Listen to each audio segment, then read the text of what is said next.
जय हिंद दोस्तों। आज मैं आप लोगों के बीच में कुछ कमेंट आया था कि पैथोलॉजी की पढ़ाई करने के लिए हमें क्या रिक्वायरमेंट की ज़रूरत होता है। आज हम उसी मैटर में बात कर रहे हैं।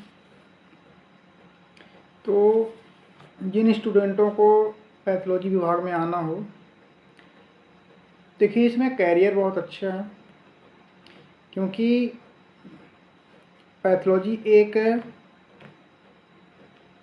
मेडिकल साइंस की रीढ़ की हड्डी माना जाता है।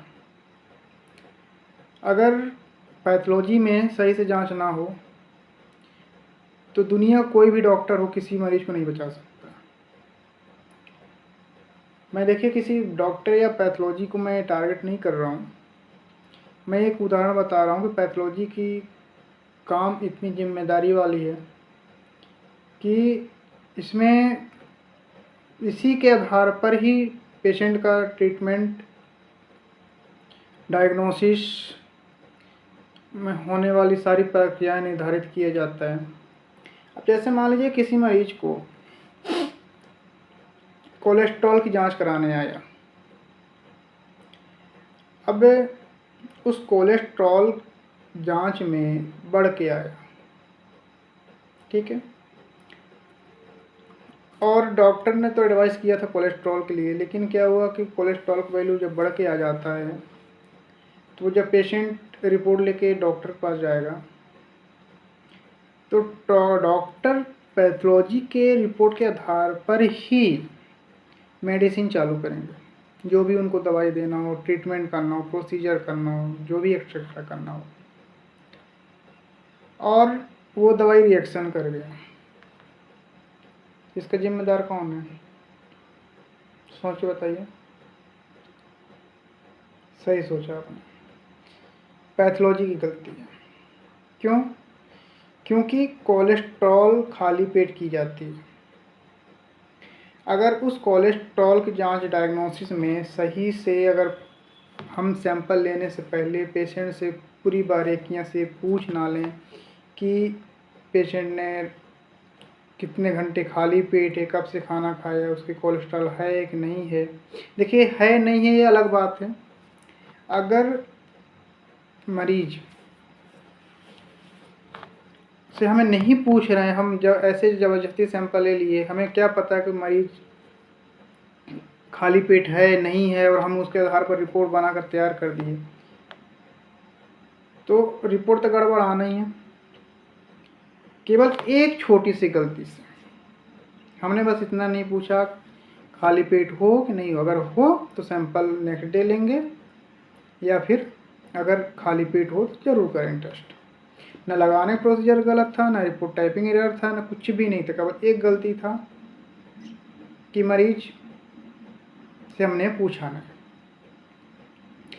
तो मैं आपकी इस वाकया से ये समझाना चाह रहा हूँ कि एक छोटी सी गलती से पूरी तरह से मरीज का हिस्ट्री बदल गया। तो पैथोलॉजी में आना बहुत बड़ी जिम्मेदारी है। इसके स्कोप की बात की जाए तो बहुत अच्छा स्कोप है। आप सबसे पहले आपको 12th बायोलॉजी ग्रुप से पास आउट होना पड़ेगा। फिर आप चाहें तो डिप्लोमा कोर्स, जो कि DMLT बोला जाता है, इसका फुल नाम होता है diploma in medical lab technique. दूसरा कोर्स होता है BMLT। BMLT है bachelor of medical lab technique. इस BMLT के आधार पर आप आगे की पढ़ाई कर सकते हैं। इसके आगे MSc MLT कर सकते हैं, यहाँ तक कि आप आने वाले हायर एजुकेशन ले सकते हैं। तो ये जिम्मेदारी की पढ़ाई होती है।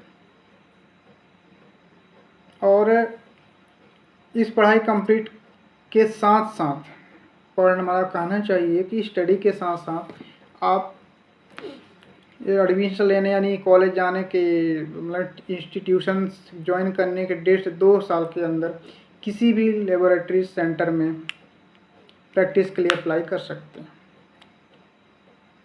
तो वहाँ आपको जाके पूरी तरह विधिवत काम सीखना होगा।